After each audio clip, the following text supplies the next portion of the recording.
Grace, hindi ba uubra na magpalipad na lamang ng air asset doon sa crash site, no? Para i-drop na lang yung mga rescuer at malaman kung ano na ang kalagayan ng piloto at isang pasahero na sakay noong eroplano? Yes, Monica, magandang gabi. Ayon sa pamunuan ng Incident Management Team o IMT, walang aerial rescue ngayong araw kasi nasa ilalim ng ulap ang lugar ng crash site. Bukod pa dito, ang remaining sunlight period raw ay masyadong maikli.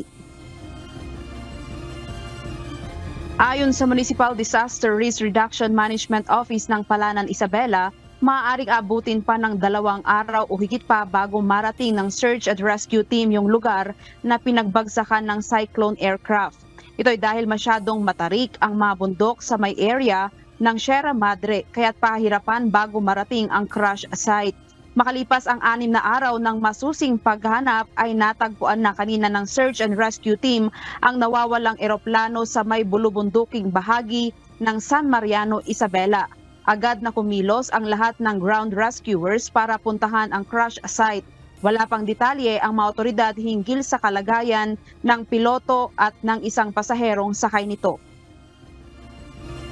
Nahanap po yung aircraft sa ano lang yun ma'am, sa taas. Sa helicopter lang, nakita lang nila yung location kung saan bumagsak. Pero yung ground troops dito na mga rescuer ma'am, nasa kalahatian pa sila ma'am at kabundukan yan ma'am Malayo pa yung area namin, yung area ng mga rescuer ko rito. Hindi ko masabi kung kaya nilang 2 araw hanggang dun sa ground. Bukod sa ground rescuers, muli ring lumipad kanina ang so-called helicopter ng Philippine Air Force para subukan na mag-drop off o magbaba ng mga rescuer malapit sa crash site. Pero ayon sa head ng Palanan, Isabela Municipal Disaster Risk Reduction and Management Office, hindi pa rin nakalapit ng husto sa crash site ang Air Force dahil sa masyadong malakas ang hangin at mahamog sa lugar kaya't apektado ang visibility. Hindi ko po masabi ma'am at sa Google lang ma'am diretso pag tinignan mo mga bundok na matataas, pataas, pababa, may mga ilog pa na malalalim. Siyempre wala namang daan yun ma'am, gagawa sila ng daan nila para sinusundan lang yung location kung target site.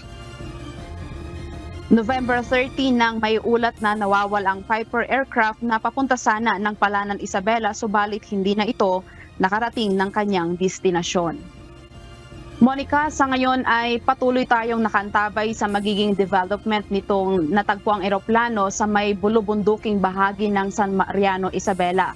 Pero palaisipan pa rin ngayon sa mga otoridad kung ano ang kalagayan ng piloto at pasaherong sakay ng nasabing cyclone aircraft. Yan muna ang balita mula dito sa Baguio City. Balik sa iyo, Monica. Maraming salamat, Grace Flores.